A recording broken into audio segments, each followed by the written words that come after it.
sobre o meu ser, viver sobre o meu viver e sobre o meu lar. És o autor da criação, o motivo da canção que estou a cantar. 1 Coríntios, capítulo 13. Abre a sua Bíblia, por favor, comigo. Fica com ela aberta e eu quero ler apenas a primeira parte do versículo 1.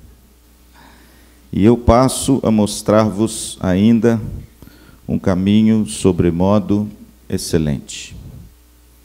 E eu passo a mostrar-vos ainda um caminho sobremodo excelente.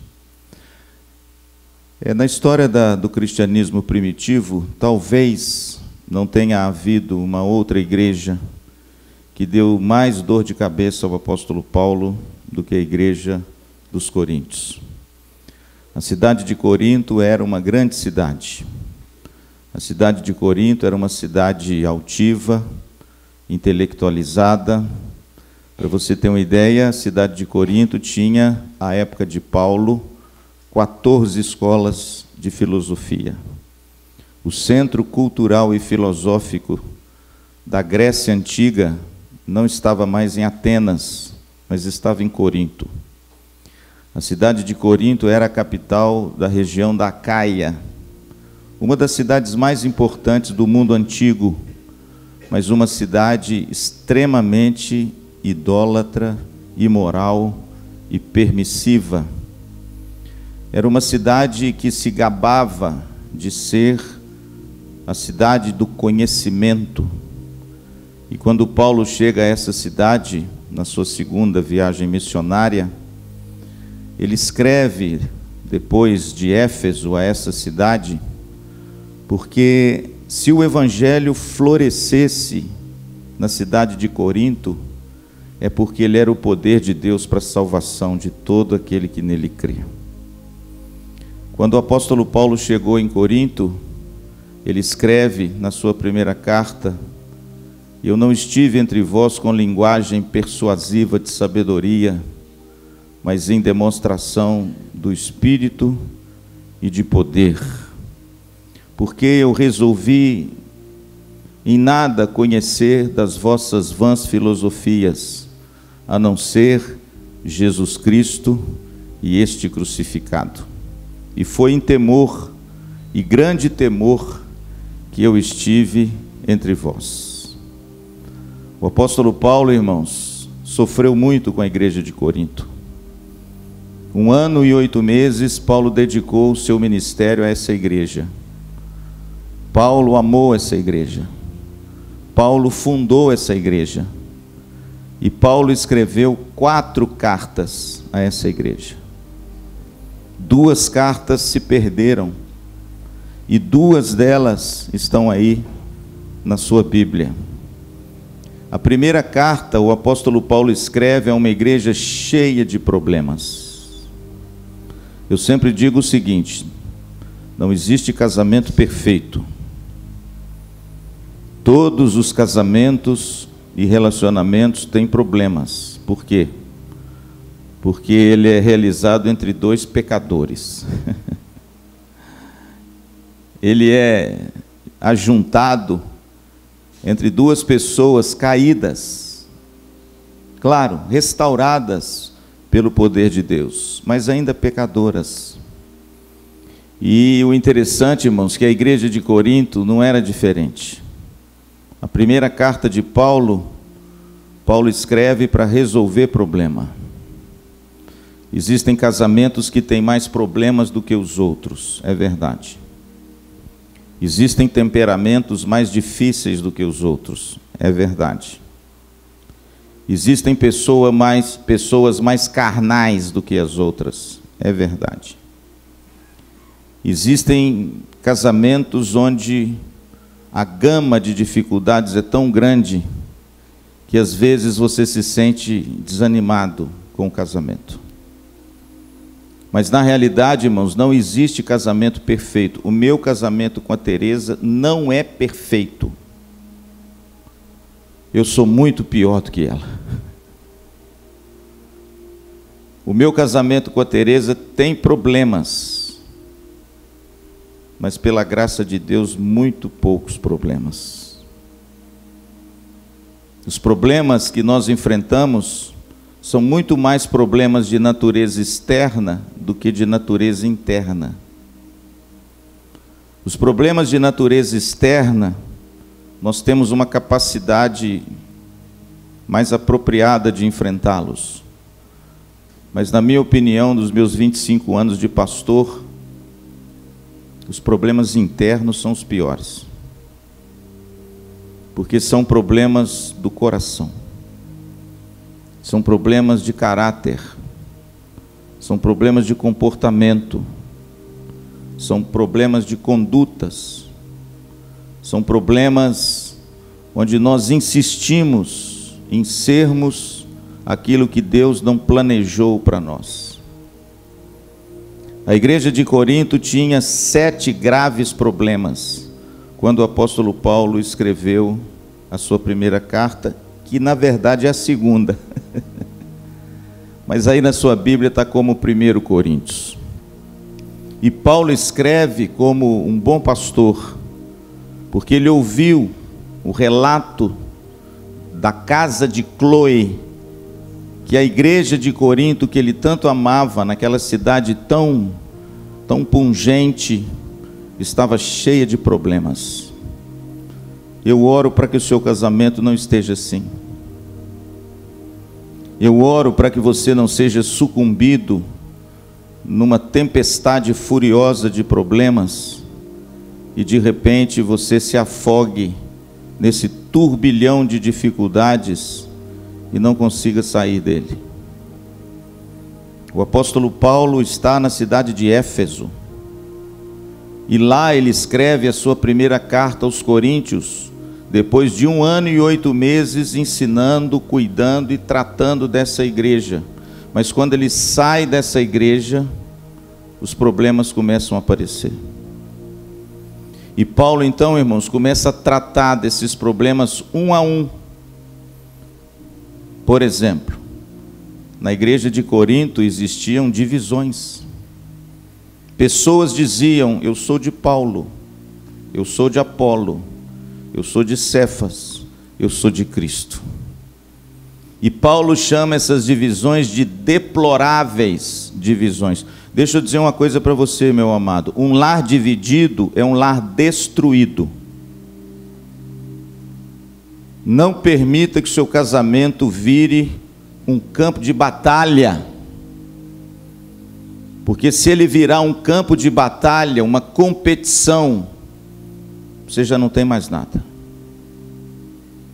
Meus presbíteros sabem disso. Eu já disse isso em várias reuniões do conselho. A coisa mais importante que nós temos na nossa vida se chama relacionamento. Não é diploma, não é carreira, não é dinheiro, não é nada que esse mundo possa lhe oferecer. A coisa mais importante que nós temos na nossa vida chama-se relacionamento. Se nós não temos relacionamento, nós não temos nada. O interessante é que Paulo começa a elencar os problemas de Corinto com as deploráveis divisões.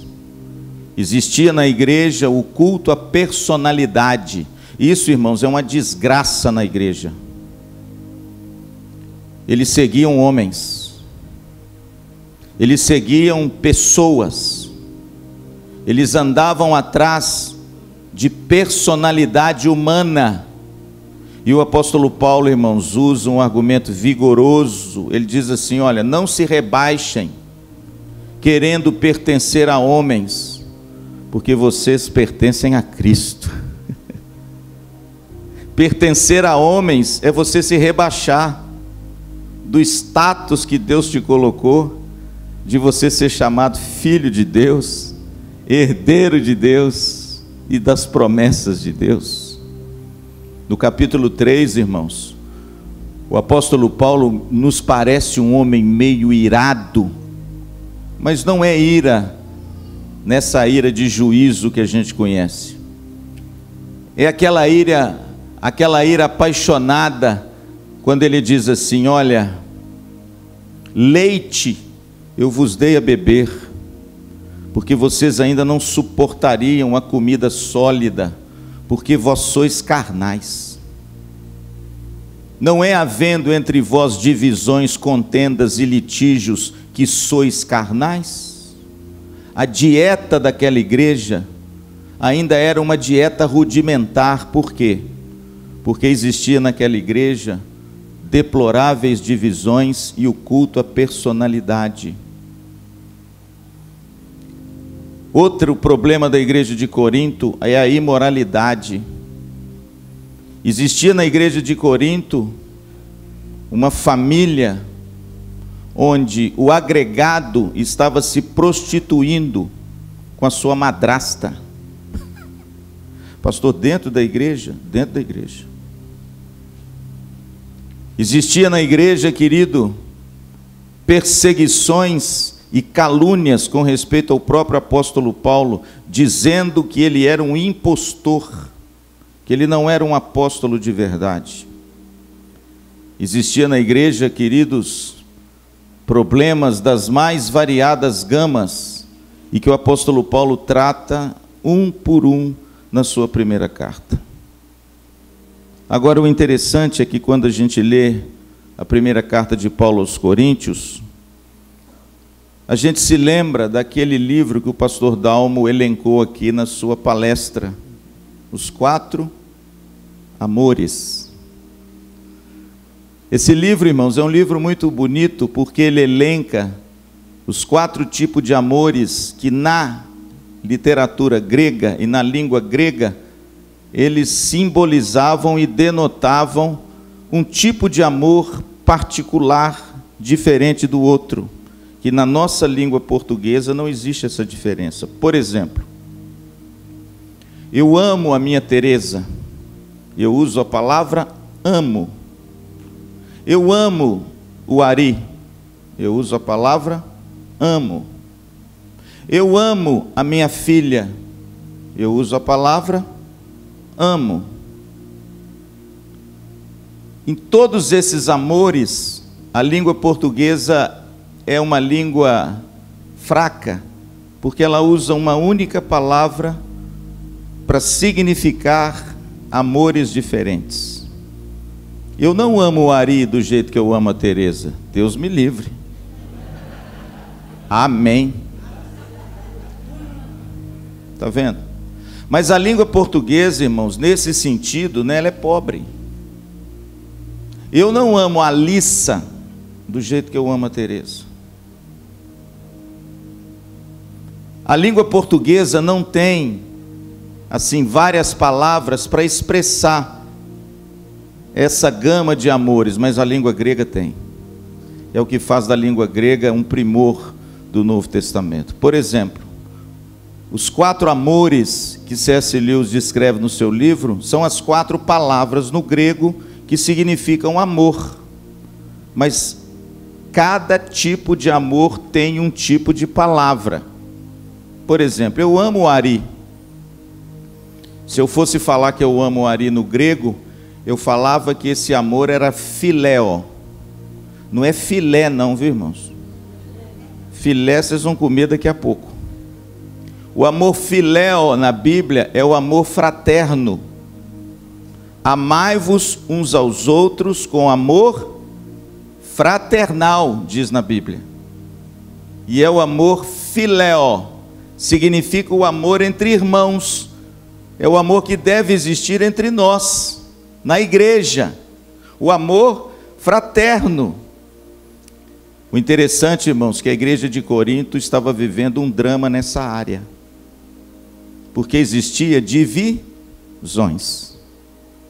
O amor entre irmãos estava mal direcionado.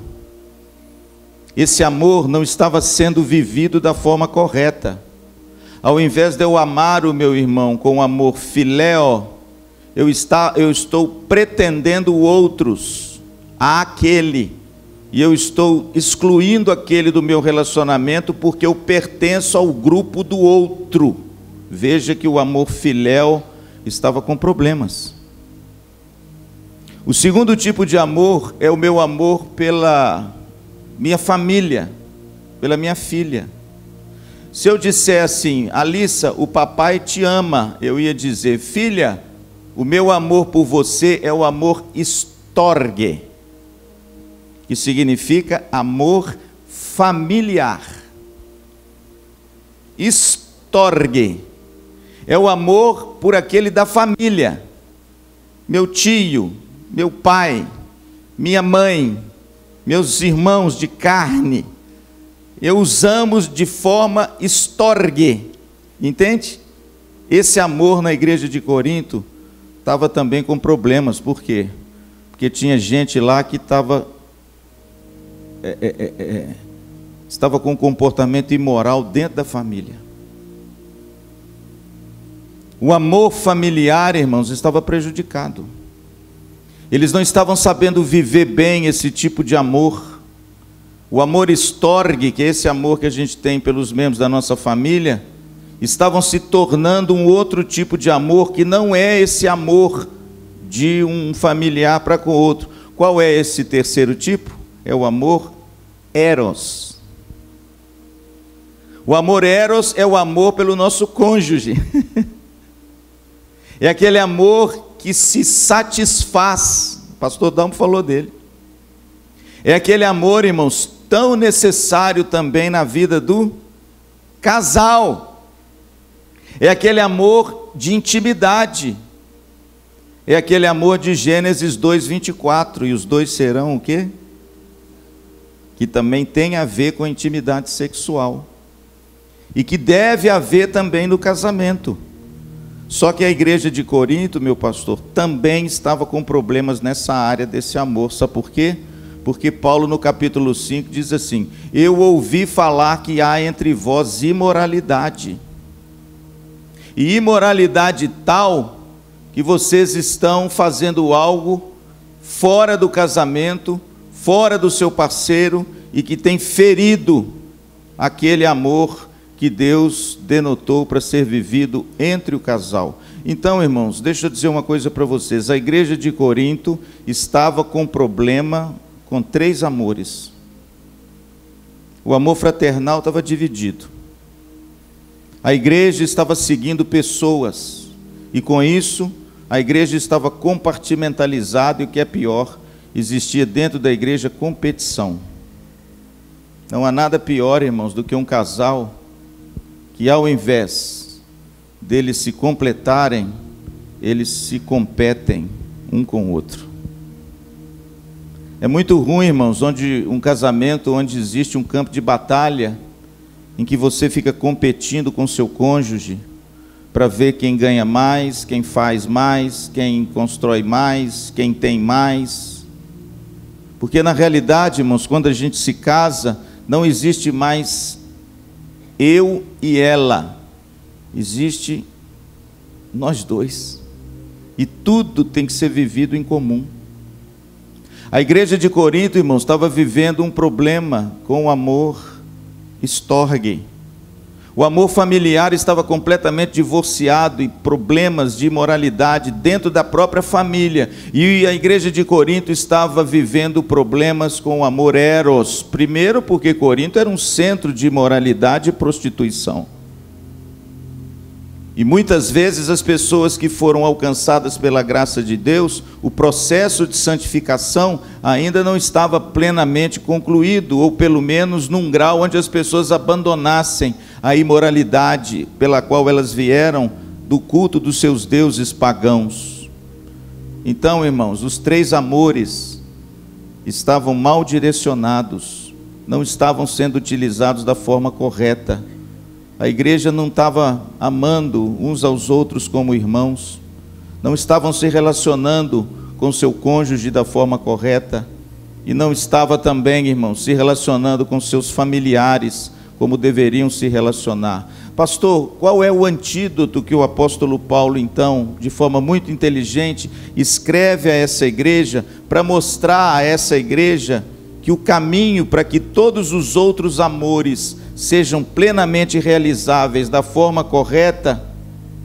Qual é o caminho que eu devo então tomar para que todos os outros sejam equilibrados e eu possa vivê-los na sua máxima bênção para aquilo que Deus tem para nós? Capítulo 13. E eu passo a mostrar-vos um caminho sobremodo excelente. Aí vem o livro do C.S. Lewis. Porque até aquele momento, no mundo greco-romano, não existia o amor ágape para relacionamento entre uma pessoa e outra. Eu não sei se você sabia disso. Sabia disso, meu pastor? Esse novo amor foi introduzido com o cristianismo. Foi o cristianismo que introduziu o quarto amor. Porque até aquela época, na literatura grega, o relacionamento entre os irmãos, família e homem e mulher eram significativos dos três amores: eros, storge e filéo. E esses amores tinham que ser muito bem colocados para que a pessoa pudesse viver uma vida digna. Só que aí vem o cristianismo, irmãos, vem o apóstolo Paulo e diz assim: olha, eu vou passar a mostrar para vocês um caminho sobremodo excelente, e se vocês trilharem esse caminho, todos os outros amores vão ser colocados nos seus devidos lugares. E que caminho é esse? O ágape. Palavra nova, sabia? Palavra nunca utilizada para o relacionamento entre um e outro. Nunca. Foi o cristianismo que introduziu esse tipo de amor no relacionamento entre os homens. Por favor, homens, raça, tá bom, gente? Porque hoje a gente tem que tomar cuidado até para falar isso, né? E o interessante, irmãos, que o cristianismo introduziu essa nova palavra para significar o amor agora entre os homens. Por quê? Porque agora eu tenho esse amor na prática. Ele foi experimentado na prática por uma pessoa, e através desse amor eu agora sei como é que os outros amores devem funcionar perfeitamente.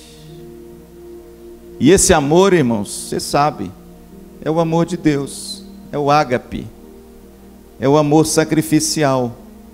É aquele amor que, de repente, a gente não consegue encontrar nem no filéu, nem no storge e nem no eros, porque é o amor de Cristo, é o amor de Deus.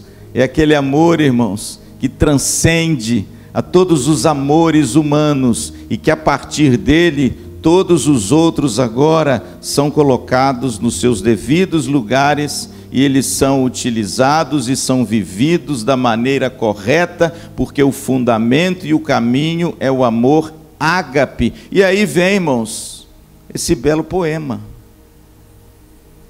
Eu tenho certeza que você já deve ter ido num casamento que o pastor falou sobre 1 Coríntios 13. Aliás, irmãos, esse texto é um dos textos mais conhecidos da palavra de Deus, e um dos mais belos, um dos mais poéticos, um dos mais inspirados, e ao mesmo tempo um texto extremamente desafiador. Por quê? Porque quando eu olho para esse texto, eu vejo quão diferente o amor ágape é de todos os outros. Mas ele é o fundamento para o amor que resiste. Ele é o fundamento para o amor que perdura. Ele é o caminho e a base pelo qual eu e você precisamos construir o nosso relacionamento, não apenas com os nossos irmãos, mas acima de tudo com o nosso cônjuge. E Paulo então, irmãos, corrige os desvios da igreja de Corinto com o quarto tipo de amor que C.S. Lewis fala no seu livro, o amor ágape. Pastor, que tipo de amor é esse? Quais são os atributos desse novo amor que foi exemplificado, encarnado, vivido e experimentado na vida do nosso Senhor Jesus Cristo? Que amor é esse que agora Deus quer que eu desenvolva nos meus relacionamentos, mas principalmente no relacionamento com a minha esposa? Qual é esse caminho sobremodo excelente?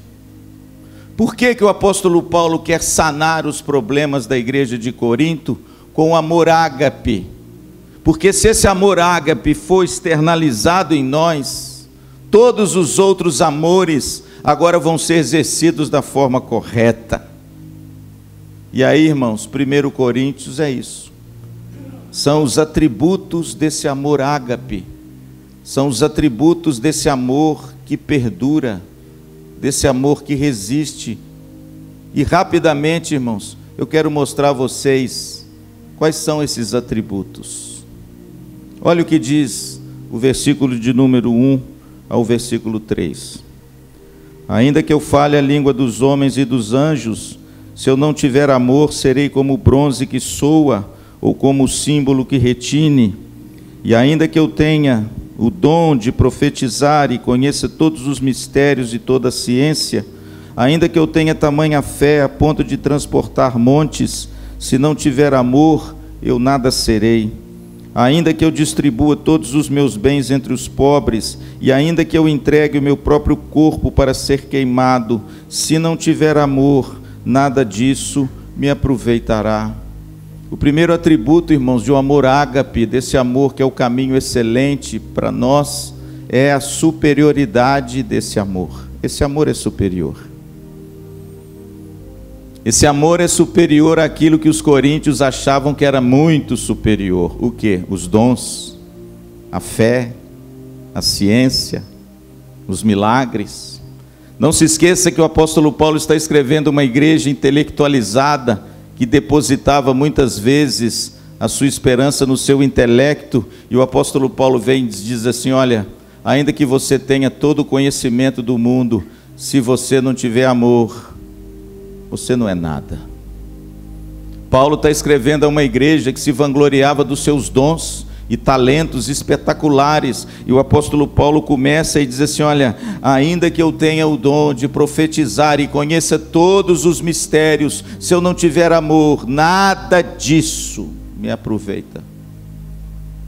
Paulo escreve a uma igreja, irmãos, mística, que de repente ela fazia muitas obras para chamar atenção para a sua espiritualidade, e Paulo vai às raias do maior sacrifício humano, dizendo o seguinte: ainda que eu entregue o meu corpo para ser queimado, versículo de número 3, se não tiver amor, nada disso vai me aproveitar. Por quê? Porque Paulo está dizendo assim: o amor ágape é superior.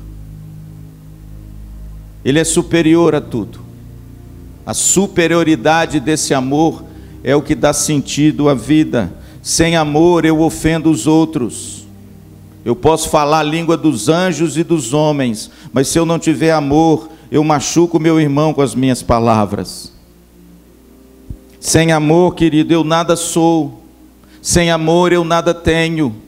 Ainda que eu ache que eu tenha várias coisas que para mim são tão importantes, se eu não tiver esse amor, se eu não tiver esse amor ágape, esse amor de Deus, que provém de Deus, que vem do Senhor Jesus Cristo, e que agora deve fazer parte da minha vida, tudo aquilo que eu valorizo e tudo aquilo que eu penso que é importante para mim, perde o seu valor.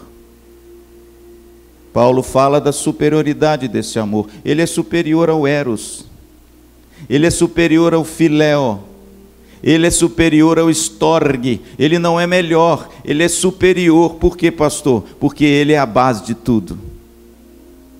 Se eu tenho o amor de Deus no meu coração, eu amo de forma correta a minha esposa. Se eu tenho o amor de Deus no meu coração, eu amo corretamente o meu irmão. Se eu tenho um amor ágape em meu coração, e se ele é superior, eu amo de forma correta a minha filha. E como nós precisamos, irmãos, hoje nos nossos dias, pais que somos, amar de forma correta os nossos filhos. Como o mundo hoje, irmãos, está invertendo esses amores e estão tornando as crianças o cerne, o fundamento e o propósito do amor na vida dos pais. O apóstolo Paulo mostra a superioridade do amor. Que amor? O ágape é o amor de Deus, é o amor de Cristo, é o amor demonstrado por você na cruz do Calvário, que fez tudo sem exigir nada, que deu tudo sem cobrar nada, que ofereceu, como diz o pastor Dalmo, 100% e não cobrou nada para você. É o amor gracioso, é o amor que se doa, que se oferece. Ele é superior. O segundo atributo, irmãos, desse amor está no versículo 4 ao versículo 7, e Paulo agora mostra quais são as virtudes desse amor, as qualidades desse amor. É como se Paulo quisesse mostrar para as pessoas: olha, eu vou mostrar a vocês como esse amor se manifesta, como a gente pode perceber esse amor, como a gente pode experimentar esse amor, como a gente pode tomar ciência de que este é o amor que tem sido desenvolvido nos nossos relacionamentos. A partir do versículo 4, Paulo fala sobre isso. Ele mostra o que é esse amor. Veja bem, antes do cristianismo não existia esse tipo de amor. É a partir de Cristo que esse amor foi introduzido nos relacionamentos humanos. E Paulo precisa mostrar como é esse amor, como é que ele se conduz, como é que ele aparece, como é a sua extensão. Verso 4. Pastor, como é o amor ágape? Como é esse amor que eu caminho sobre modo excelente?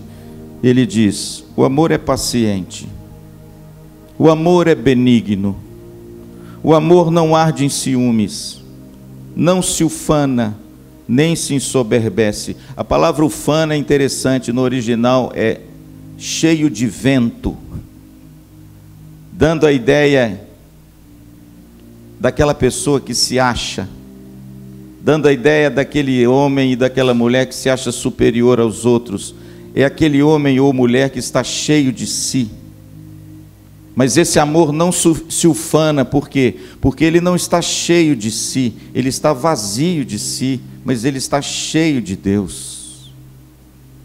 O apóstolo Paulo diz: ele não se ensoberbece, ou seja, o amor ágape, ele não é soberbo, ele não quer levar vantagem, ele não quer se mostrar superior a alguém para demonstrar o valor. Versículo de número 5, ele não se conduz inconvenientemente, não procura os seus interesses. Irmãos, isso é muito importante. Por quê? Porque o amor, irmãos, sem ser o amor ágape, ele tem a tendência de buscar os seus próprios interesses. É aquele amor da cobrança, é aquele amor que você dá, mas exige receber em troca. É aquele amor, querido, que eu não tenho a capacidade de amar por amar. Eu amo apenas porque eu tenho segundas intenções de receber alguma coisa da pessoa que eu amo. E o apóstolo Paulo agora introduz esse amor, dizendo o seguinte: ele não busca os seus próprios interesses. Verso de número 5. Não se exaspera. Pastor, o que significa uma pessoa exasperada? É a pessoa ressentida, é aquela pessoa, irmãos, que qualquer coisa ela toma dores, é aquela pessoa que difícil de se conviver, porque qualquer coisa que acontece, ela já toma uma atitude contrária à outra. O texto diz: não se ressente do mal, não guarda rancor. E tem uma outra versão que diz isso. É aquele amor que não guarda ressentimento. É aquele amor, querido, que não guarda mágoa e amargura no coração por aquilo que o outro fez ou falou com você. Mas é aquele amor, querido, que não tem problema de ressentimento. Quantos lares, irmãos, quantas famílias ressentidas uns com os outros. Quantas pessoas, irmãos, hoje vivem com o coração amargo por aquilo que um disse ou fez, e de repente agora a gente cria um ressentimento na alma. Mas o apóstolo Paulo diz: olha, o amor ágape, ele não se ressente, e veja bem, ele não se ressente do mal. Sabe o que significa isso, querido? O amor ágape, ele paga o mal com o quê? Com o bem. O apóstolo Paulo fala isso em Romanos 12. Não te deixes vencer do mal, mas vence o mal com o bem. Veja, querido, que o amor ágape não é um amor que de repente ele busca o seu próprio interesse e agora, se você não receber o que quer, você agora se ressente ou se magoa com a pessoa. Não, irmãos, é um amor livre das amarras, das amarguras e dos ressentimentos, assim como foi Jesus. Veja que Paulo narra as qualidades desse amor. Versículo 6. Não se alegra com a injustiça, mas regozija-se com a verdade. E ele termina no verso 7 mostrando a extensão desse amor. Tudo sofre, tudo crê, tudo espera, tudo suporta. Esse é o amor ágape, irmãos, é o amor de Deus, e é aquele amor que Deus quer depositar no seu coração, através de Jesus Cristo, para que agora você possa fundamentar os seus outros amores da forma correta. Tudo sofre, tudo espera, tudo suporta. Veja, querido, que o amor de Deus é diferente dos amores humanos, onde a gente espera muito pouco, a gente é tão impaciente, a gente suporta tão pouco, e muitas vezes a gente não aguenta sofrer.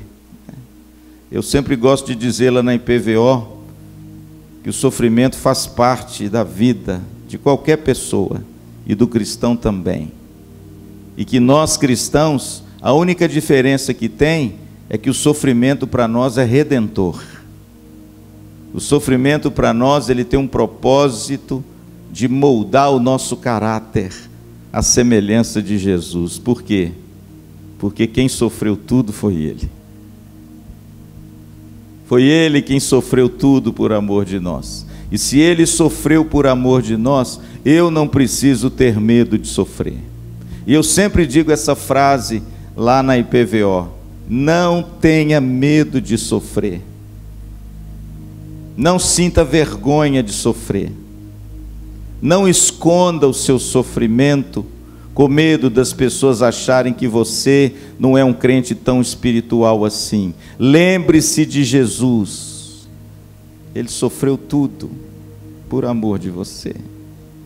E esse amor, irmãos, ele tudo sofre, ele tudo espera, ele tem uma expectativa positiva a respeito das situações. Ele vê as situações com uma santa expectativa. Ah, pastor, eu estou orando tanto tempo pelo meu filho. Continue a orar e espere, porque Deus vai agir na vida dele. Tudo espera. O interessante, irmãos, que quando a gente sofre um problema, a gente sofre uma adversidade, muitas vezes a gente acha que não vai conseguir encarar ou conseguir ultrapassá-la ou vivenciá-la de forma correta, mas a palavra de Deus, irmãos, ela é tão maravilhosa que o apóstolo Paulo diz que não há nenhum tipo de dor, adversidade ou sofrimento que vem sobre o crente onde a graça de Deus não venha do mesmo tamanho para você suportá-la. E é esse amor ágape, irmãos, que nos dá essa força para que mesmo em meio à dor mais extrema, nós possamos suportar. Sabe por quê? Porque nós temos em nós o amor ágape de Deus que tudo suporta. Eu fico imaginando quando um desemprego bate à porta de um chefe de família. Eu fico imaginando quando um filho é ceifado do convívio familiar, que eu acho que deve ser uma das piores dores. Eu fico imaginando quando há um diagnóstico sombrio com respeito a um dos cônjuges, e de repente vem, irmãos, aquela notícia, aquela circunstância dramática, aquela circunstância terrível. Eu fico imaginando, irmãos, que muitas vezes a gente não pode suportar, mas a graça de Deus, irmãos, assiste o crente, e na hora da máxima dor, a graça se agiganta, e a gente suporta aquilo com alegria e dando glória a Deus, amém? Pastor, essa é a diferença que o amor ágape produz na vida do crente. Dietrich Bonhoeffer foi um pastor martirizado por Hitler, estou terminando. Na Segunda Guerra Mundial, ele juntamente com Karl Barth e Friedrich Niemöller, ele criou a Igreja Confessante na Alemanha. Ele começou a trabalhar nos bastidores para poder derrubar Hitler, só que ele foi descoberto. Foi levado para um campo de concentração e, faltando 3 semanas para o término da guerra, em 1945, ele morreu nesse campo de concentração enforcado. Ele morreu jovem, 35 anos, meu pastor. Um menino. Ele escreveu, irmãos, livros maravilhosos, e um deles se chama Discipulado. Nesse livro, Discipulado, ele disse que o amor ágape, que deve permear a vida do cristão, tem 2 qualificações que distinguem o cristão de qualquer outra pessoa na face da terra. Primeiro, ele fala que somente o cristão consegue amar o inimigo. Ou pelo menos deveria. O amor ao inimigo é algo significativo do cristianismo. Por quê? Porque ele tem nele o amor ágape. Ele vence o mal com o bem. Ele ora por aquele que o persegue. Ele abençoa aquele que o amaldiçoa. Ele entrega àquele que o fere. Porque se o teu inimigo tiver fome, se o teu inimigo tiver sede, vence o mal com o bem. E a segunda atitude significativa do cristão que Bonhoeffer distingue é adorar na adversidade. Bonhoeffer disse que qualquer pessoa pode entoar louvores a Deus quando tudo vai bem. Mas ele diz que só o cristão que detém o amor ágape no seu coração, que tudo sofre, tudo espera, tudo crê, ele consegue na hora da dor adorar esse Deus maravilhoso e celebrar Jesus com seus louvores na hora da dor mais extrema da sua vida. Isso só o cristão é capaz de fazer. Eu sempre gosto de dizer o seguinte: cantar no chuveiro, quando o seu filho passa no vestibular, é uma bênção. Fazer um culto de ações de graças, quando você, de repente, foi guindado a alguma bênção especial na sua vida, isso é fácil. O difícil, irmãos, é quando você enfrenta a dor, a angústia, a tristeza de repente perder um ente querido próximo de você, alguém que você ama, alguém que você nutre um amor particular, e de repente você vê essa vida ceifada de você, da noite para o dia. Eu pergunto a vocês, como cantar numa situação dessa? Como celebrar esse Deus, se Ele tirou de mim algo que me é tão caro e precioso? Talvez você já tenha passado por isso. Talvez você já tenha experimentado perder alguém muito próximo, que você ama, e que de repente você achou que não ia mais poder conviver sem essa pessoa. Mas aí vem o apóstolo Paulo e diz o seguinte: eu vou passar a mostrar a vocês um caminho sobremodo excelente, o amor ágape, que tudo sofre. Por isso, querido, deixa eu te dizer uma coisa: não fuja do sofrimento, aproxime-se de Cristo. Fugir do sofrimento não vai diminuí-lo, mas se aproximando de Cristo vai. Eu sempre digo, irmão, se você quer atenuar sua dor, aproxime-se de Cristo, aproxime-se dessa graça maravilhosa e desse amor despendido a você, que esse amor vai dar condições a vocês de enfrentar a tudo e a todos, porque o amor tudo crê, tudo sofre, tudo espera, tudo suporta. importa. E para finalizar, irmãos, o terceiro atributo desse amor, além dele ser superior a todos os outros, além dele mostrar virtudes e qualidades que nenhum outro tem, nós vimos aqui agora a durabilidade desse amor. Versículo 8 até o versículo de número 13. O amor jamais acaba. Agora preste atenção, que amor que jamais acaba? O amor ágape, o amor de Deus. É por isso que ele é o caminho sobremodo excelente.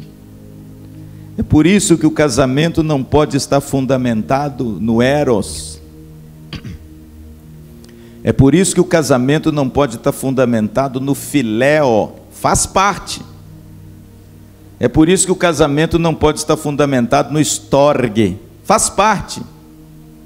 Todos esses amores são amores do homem. Mas o que precisa estar no fundamento não é nenhum desses três. Sabe por quê? Porque, como o Dr. Noel disse ontem na palestra dos homens, os hormônios acabam. Nós não teremos mais o vigor de tempos atrás. E aquele fogo, ele vai diminuir. E o que vai restar, pastor? Se o casamento estiver fundamentado sobre o eros, não vai restar muita coisa não. É por isso que às vezes os homens andam, às vezes, desenfreados em busca de aditivos para isso, né? Porque de repente acha que o amor, esse amor que Deus chamou você para viver com seu cônjuge, está fundamentado sobre o eros. Não faça isso, querido, porque vai chegar num dia onde o filéo e onde o storge vai ser mais importante do que o eros. E se você colocá-lo como fundamento, um dia ele pode acabar, e o seu casamento também. Mas se tiver o amor ágape, irmãos, você verá que ele jamais acaba. Sabe por quê? Porque ele tem uma fonte que nutre para a vida eterna no seu coração. Ele é um amor que não está fundamentado, irmãos, nas coisas desse mundo, mas no relacionamento do homem com Cristo. E Paulo diz assim: mas havendo profecias, desaparecerão, havendo línguas, cessarão, havendo ciência, passará, porque em parte conhecemos e em parte profetizamos. E agora, irmãos, Paulo começa a falar sobre o aperfeiçoamento desse amor. Por quê? Porque eu e você, irmãos, amamos de forma imperfeita. O perfeito amor ágape foi encarnado na pessoa de quem? De Cristo. É por isso que em Romanos 13:8, o apóstolo Paulo diz assim: a ninguém fiqueis devendo nada, exceto o amor. Em outras palavras, eu sou devedor e quero pagar a minha dívida. Qual é a dívida, pastor? Do amor. Que amor, pastor? Esse amor ágape, que eu quero amar, mas é imperfeito. E eu vou persegui-lo, porque esse é o amor, esse é o caminho, esse é o fundamento que eu preciso alicerçar o meu casamento, se eu quiser que ele dure até o fim. E Paulo então, irmãos, depois de falar da durabilidade, da eternidade do amor ágape que jamais acaba, ele usa duas figuras muito bonitas, do menino e do espelho. Olha que coisa linda. Verso 10. Quando, porém, vier o que é perfeito, então o que é em parte será aniquilado. Paulo está falando de quem? De Jesus. Quando vier aquele que é perfeito, eu vou saber que eu estou vivendo algo em parte. Por quê? Porque é algo que eu estou buscando, mas eu não alcancei ainda. Eu fico com muito medo, irmãos, dessas receitas de psicólogos misturados com pastores, que de repente dão uma receita e exigem que o marido e a mulher cheguem a um patamar assim inalcançáveis de exigências dentro de um casamento, e ao invés de causar concórdia no lar, causa discórdia. Deixa eu te dizer uma coisa, meu irmão, todos nós amamos de forma imperfeita. Paulo está dizendo assim: quando vier o que é perfeito, então aquilo que é em parte será aniquilado. Nós precisamos perseguir esse amor ágape. Por quê? Porque ninguém o tem na forma como nós deveríamos tê-lo. Nós temos-o de forma imperfeita, e nós precisamos buscar nos aperfeiçoar nesse amor, porque eu sou devedor. Eu, quando olho para minha Teresa, eu sou devedor. Eu devo a ela um amor que eu não estou conseguindo ainda dar. Que amor é esse? O amor ágape, o amor de Deus por mim. Eu sou devedor e eu quero pagar a minha dívida. E aí o apóstolo Paulo, irmãos, finalizando, ele, como sempre, um bom escritor, ele usa duas metáforas, duas imagens muito conhecidas daquela época, para mostrar para nós como o nosso amor precisa ser aperfeiçoado a cada dia. Não desvalorize, irmãos, o ministério de casais da sua igreja. Não ache que isso aqui é coisa de somenos importância. Seja uma palestra, seja um encontro, seja algo que nós propomos aos casais. Pastor, em suma, o que a gente se propõe? Aperfeiçoar o amor. Porque o nosso amor é defeituoso. Não existe casal perfeito. Eu sou devedor e eu quero pagar a minha dívida. Aí o apóstolo Paulo mostra, irmãos, como nós somos falhos. Ele usa primeiro a figura do menino. Olha que lindo. Eu acho tão bonita essa palavra menino, porque é a palavra mineira, né? O mineiro é que fala: ô menino. O sulista é guri. Você já viu isso? Santa Catarina é guri. Outros é piá. O que esse piá está fazendo aqui? Eu, a primeira vez que eu ouvi a palavra piá, eu falei: meu Deus, piá para mim é quando o pintinho, piá. Tem acento agora? Mas eu gosto, irmãos, do mineiro, porque o mineiro é menino. Ô menino, desce aí, menino. Se você é mineiro, você sabe. E Paulo usa essa figura, irmãos. Ele usa o nefioi, o menino. E olha o que ele diz. Verso 11. Quando eu era menino, eu falava como menino. Eu sentia como menino. Eu pensava como menino. Quando cheguei a ser homem, eu desisti das coisas próprias de menino. Paulo cita um exemplo dizendo o seguinte: olha, quando eu era menino, eu pensava, eu agia, eu falava como menino, mas agora eu cresci, e pelo fato de eu crescer, eu desisti. Essa palavra no grego é muito forte. Eu desisti das coisas de menino. E aí você vai ver que a figura do espelho trata da mesma coisa. Olha só. Verso 12. Porque agora vemos como em espelho, obscuramente. Ó, o espelho obscuro é um menino, que pensa como menino, que fala como menino, que age como menino.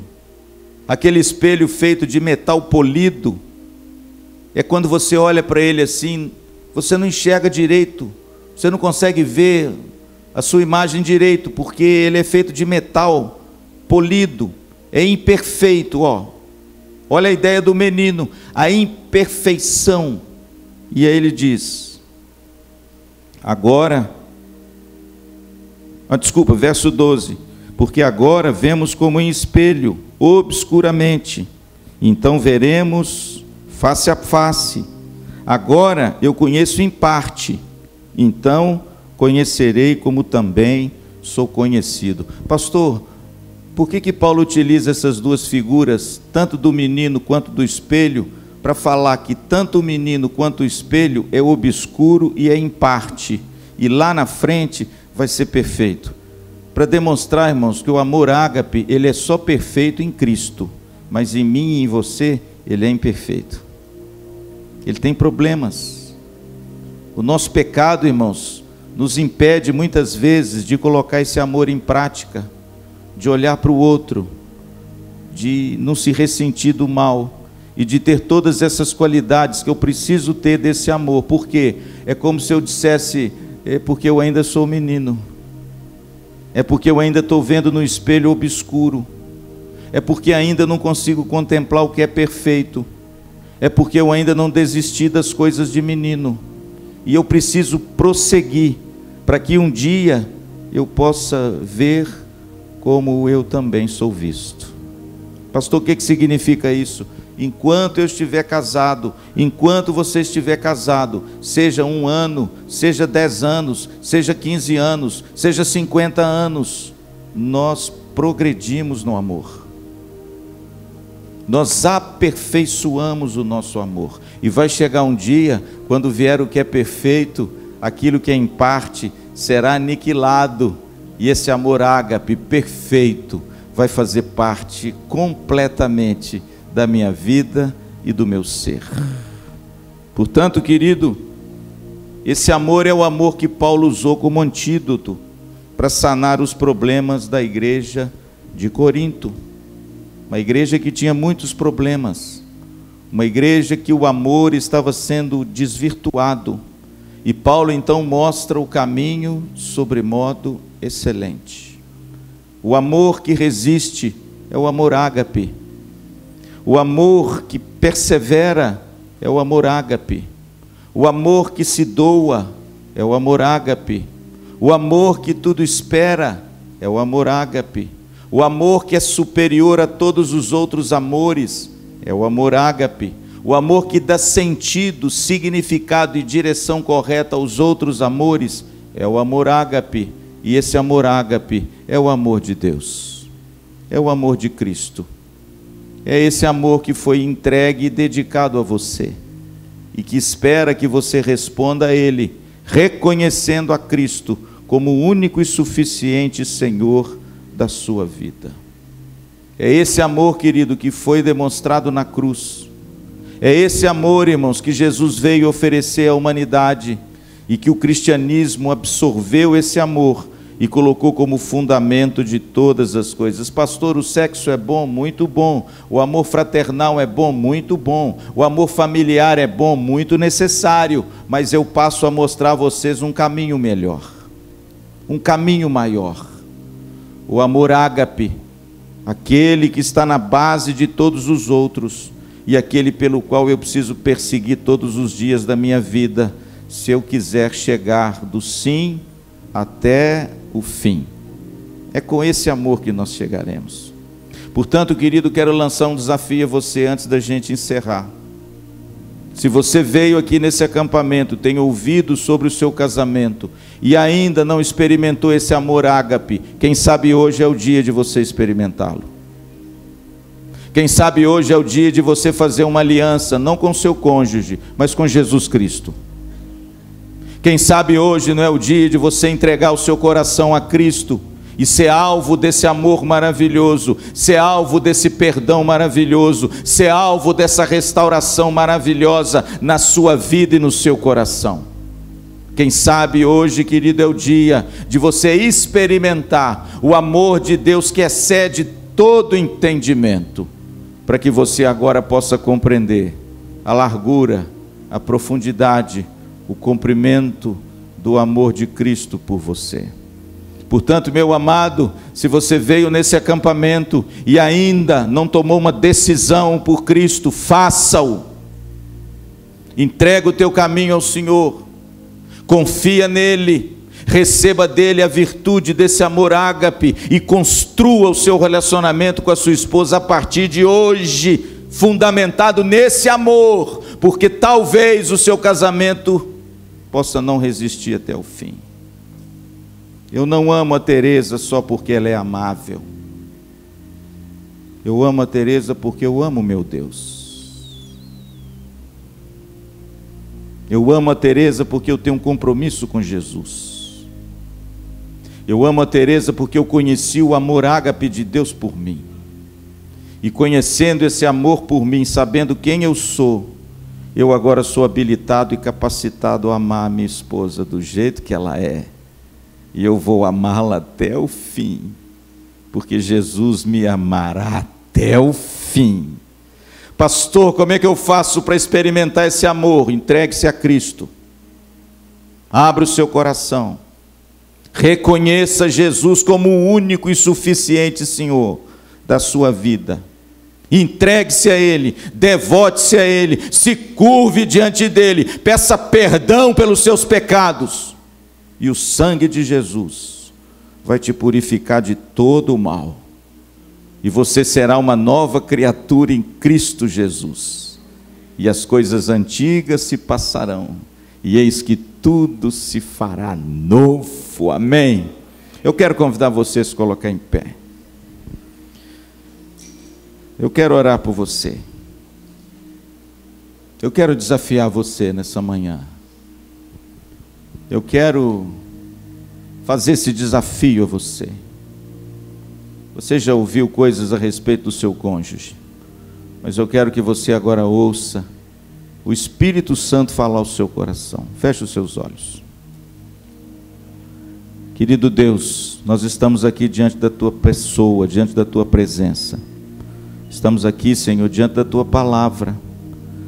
E pedimos, ó Deus, que o Senhor se revele ao coração daqueles que ainda não tiveram um encontro contigo, daqueles que ainda não experimentaram, Senhor, esse amor que não cobra, esse amor que estende a mão, esse amor, Senhor, que graciosamente nos alcançou no nosso estado pior.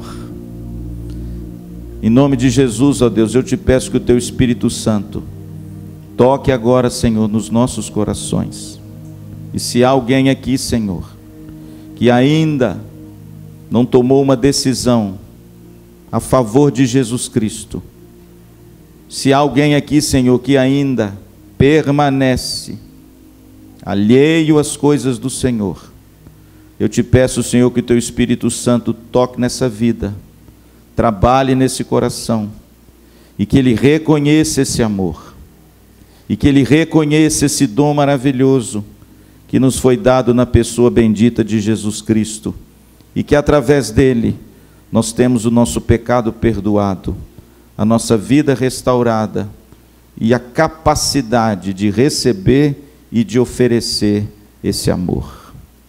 Em nome de Jesus, ó Deus, que o Senhor salve pessoas aqui nessa manhã, que o Senhor alcance os corações aqui nessa manhã, que a Tua pessoa, Senhor, se revele àquele que ainda não Te conhece nessa manhã, e que ele possa responder em fé, e que ele possa responder, Senhor, em adoração, e que ele possa responder em obediência à Tua palavra, e entregar-se a Cristo Jesus. Faça isso, Senhor, nessa manhã. Mostra, Senhor, o Teu amor. Revela, Senhor, a esse coração o Teu grandioso amor de ter sido exposto naquele madeiro por amor daqueles que o Senhor mesmo escolheu. Abençoa, Senhor, cada casamento aqui, que o amor ágape seja o fundamento, que o amor de Deus seja o alicerce, que o amor de Deus construa relacionamentos sólidos para durar do sim até o fim. Muito obrigado, Senhor. Alcança os corações, transforma os corações, e que em nome de Jesus possamos experimentar cada dia esse amor maravilhoso que o Senhor tem por nós, e aperfeiçoá-lo todos os dias da nossa vida. Queremos Te agradecer, Senhor. Queremos mais uma vez adorar o Teu nome, por tudo aquilo que o Senhor fez, por tudo aquilo que o Senhor faz, e por tudo aquilo que o Senhor ainda fará. Oramos com gratidão, em nome de Jesus. Amém e amém.